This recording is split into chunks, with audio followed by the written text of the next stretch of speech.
আমি ঘুরিনি, আমি পথ সম্মুখে যাহা পাই যাই চূর্ণি, আমি নিত্য পাগলে ছন্দ।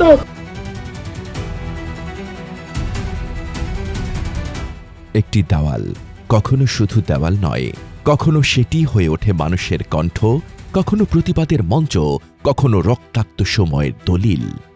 জুলাই গণ অভ্যুত্থানের সময় বাংলাদেশের দেওয়ালগুলো ঠিক তেমনই এক ভাষায় কথা বলতে শুরু করেছিল।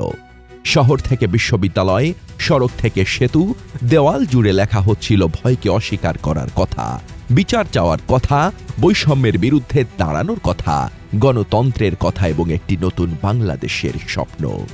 আবু সাইদ বুক চিতিয়ে গুলির সামনে দাঁড়িয়ে থাকা এক প্রতীক, মুগ্ধ, জীবনের ঝুঁকি নিয়েও পানি এগিয়ে দেওয়ার এক তরুণ মুখ।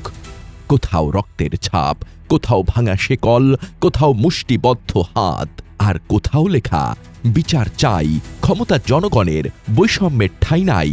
এগুলো শুধু গ্রাফিতি ছিল না, এগুলো ছিল একটি প্রজন্মের রাজনৈতিক ভাষা।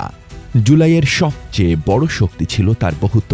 এটি শুধু শিক্ষার্থীদের আন্দোলন ছিল না, শিক্ষার্থীদের সঙ্গে রাস্তায় নেমেছিল শ্রমজীবী মানুষ, রিকশা চালক, দোকানি, কৃষক, নারী, তরুণ এবং সাধারণ নাগরিক। দেওয়ালেও তাই উঠে এসেছিল ঐক্যের ভাষা। ছাত্র জনতা এক হও, ওয়ার্কার্স স্ট্যান্ড টুগেদার। জুলাই যেন মনে করিয়ে দিয়েছিল, পরিবর্তন কোনো একক শ্রেণী বা গোষ্ঠীর সম্পত্তি নয়।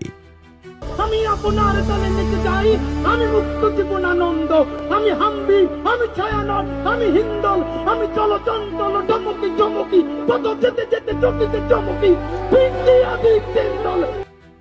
কিন্তু জুলাইয়ের গল্প শুধু প্রতিরোধের নয়, এটি স্মৃতিরও গল্প।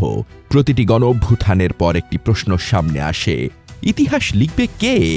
যারা রাস্তায় ছিল, যারা গুলির সামনে দাঁড়িয়েছে, যারা আহত হয়েছে, যারা স্বজন হারিয়েছে, তাদের অভিজ্ঞতা যদি শুধু স্মরণ সভা আর বার্ষিক আয়োজনের মধ্যেই আটকে যায়, তাহলে জুলাইয়ের রাজনৈতিক অর্থ একদিন সংকুচিত হয়ে যেতে পারে। কারণ জুলাইয়ের প্রশ্ন ছিল শুধু কে ক্ষমতায় থাকবে, প্রশ্ন ছিল কি ধরনের রাষ্ট্রে মানুষ বাস করবে। রাষ্ট্র কি নাগরিককে ভয় দেখাবে, নাকি তার অধিকার রক্ষা করবে? বিচার কি সবার জন্য সমান হবে? মত প্রকাশ কি অপরাধ হবে? আর রাষ্ট্র কি সত্যি জনগণের কাছে জবাবদিহি করবে? আমি চপল চপল হিন্দল, আমি তাই করি ভাই যখন চায় মনটা।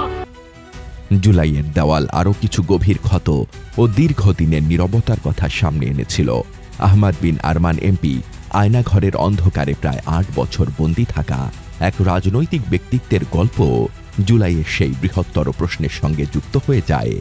তার অভিজ্ঞতা শুধু একজন মানুষের বন্দিত্বের গল্প নয়, এটি এমন একটি রাষ্ট্র ব্যবস্থার প্রশ্ন যেখানে একজন মানুষ বছরের পর বছর অন্ধকারে আটকে থাকতে পারেন, আর তার পরিবার ও সমাজ উত্তরহীন অপেক্ষায় থাকতে পারে।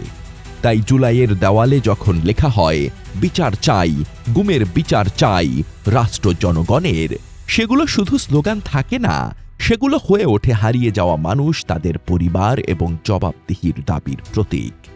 জুলাই তাই শুধু রাজপথের আন্দোলনের গল্প নয়, এটি দীর্ঘদিনের ভয়, নীরবতা ও বিচারহীনতার বিরুদ্ধে মানুষের কণ্ঠস্বরও।